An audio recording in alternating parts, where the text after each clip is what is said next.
Hi guys, আসসালামু আলাইকুম। আমি ফারজানা। আজকে আমি নিয়ে এসেছি আমার চ্যানেলে নতুন আরেকটি রেসিপি, কেক পিঠা। আর এই কেক পিঠাটি কিভাবে তৈরি করব চলুন দেখে নিই। প্রথমে আমি একটি বাটি নিয়ে নিয়েছি, তারপর আমি একটি রুম টেম্পারেচারে থাকা একটা ডিম নিয়ে নিয়েছি। আপনারা চাইলে এখানে দুটি ডিমও নিতে পারেন।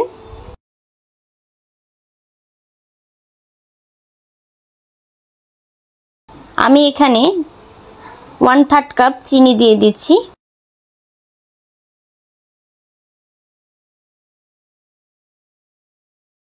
ওয়ান থার্ড কাপ গুঁড়ো দুধ দিয়ে দিচ্ছি।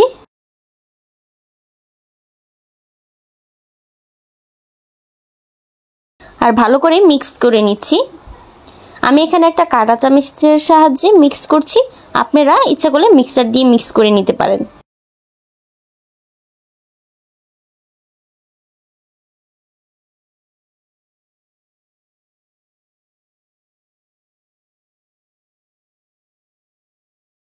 আমি খুব ভালো করে মিক্স করে নিয়েছি, দেখতেই পারছো কোনো লাম্পস নেই। এখন আমি অ্যাড করে দিচ্ছি ইয়েলো ফুড কালার। আমি ফুড কালার সামান্য অ্যাড করে নিয়েছি, এতে কালারটা খুব সুন্দর আসবে। এখন আমি অ্যাড করে দিব সামান্য ভ্যানিলা ফ্লেভার।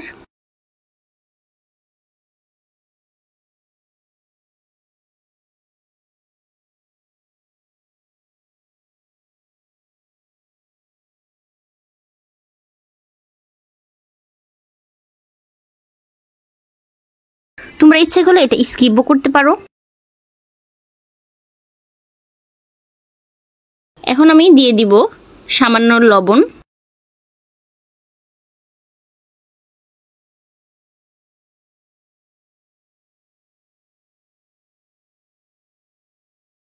হাফ চামচ বেকিং পাউডার দিয়ে দিচ্ছি।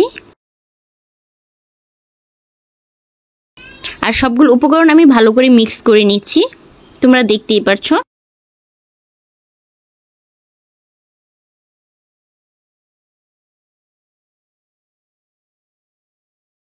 আমি এখানে হাফ কাপ সুজি নিয়ে নিয়েছি, আর আমি তা মিক্স করে নিচ্ছি। একটা ডো তৈরি করব, তবে একবারে দিতে যাব না, অল্প অল্প করে দিব।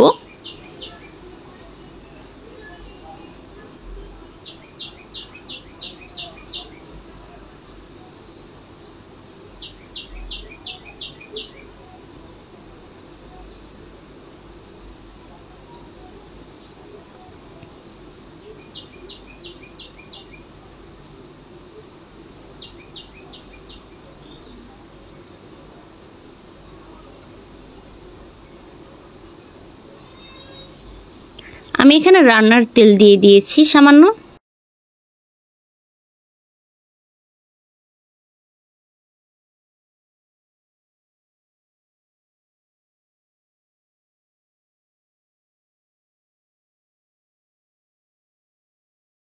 আমি এখন আটা ইউজ করছি, তবে আমি আটা অল্প অল্প করে দিব। আমি এখানে 1 কাপ আটা নিয়ে নিয়েছি, তবে একবারে দিতে যাব না।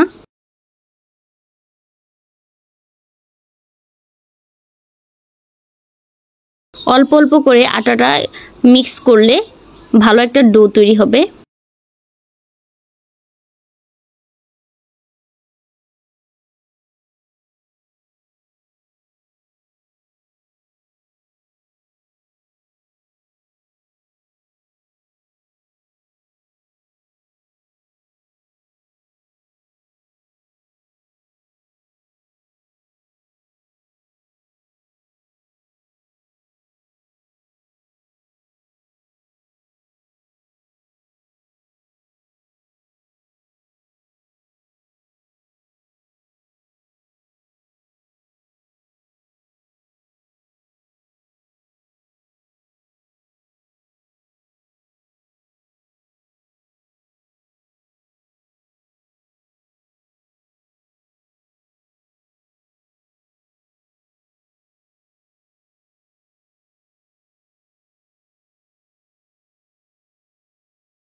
আমার ডোটি রেডি হয়ে গিয়েছে। এখন আমি হাতে সামান্য একটু সয়াবিন তেল নিয়ে নিচ্ছি। এখন আমি কেক পিঠার শেপটা দিয়ে দিচ্ছি।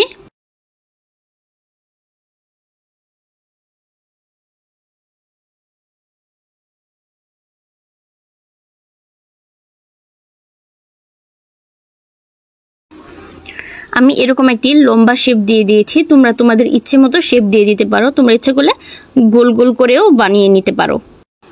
এই কেক পিঠাটি কিন্তু বানানো খুবই সহজ আর খুবই অল্প সময় লাগে। তোমরা ইচ্ছে করলে যে কোনো সময় বসে বানিয়ে ফেলতে পারো। আর খেতে কিন্তু দারুণ মজা হয়। বাসায় মেহমান আসলে চা বানাতে বানাতেই এই পিঠা তৈরি করা যায়। তো খুবই অল্প সময় লাগে আর খুব ঝটপটেও হয়ে যায়। তোমরা বাসায় ট্রাই করে দেখো। আশা করি তোমাদের কাছে ভালো লাগবে। আমার কাছে তো খুব ভালো লাগে। আর আমার ভিডিওটি যদি তোমাদের ভালো লেগে থাকে এ পর্যন্ত, তাহলে প্লিজ লাইক এবং সাবস্ক্রাইব করে দিও। আমার পিঠাগুলো বানানো হয়ে যাচ্ছে, দেখো। আমি এভাবে সবগুলো বানিয়ে নিব। এখন আমি প্যানে তেল দিয়ে দিচ্ছি আর তেলটা হালকা গরম করে দিয়েই পিঠাগুলো একে একে ছেড়ে দিব। তবে হ্যাঁ, তেলটা খুব বেশি গরম হওয়া যাবে না, তাহলে পুড়ে যাবে। আমি চুলার জাল লোতে রেখেই পিঠাগুলো ভেজে নিব।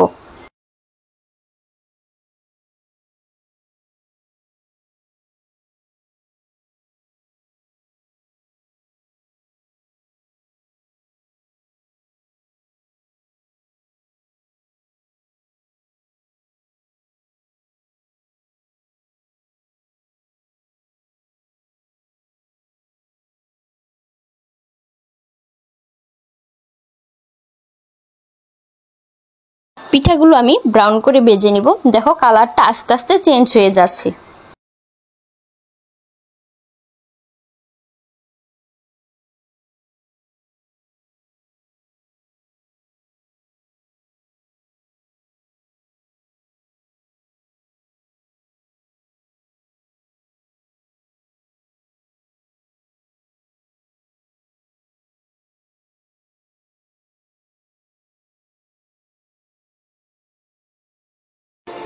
আমার পিঠা ভাজা হয়ে গেছে, দেখো এটা ব্রাউন কালার হয়ে গেছে। আমি এরকম করেই উঠিয়ে নিচ্ছি।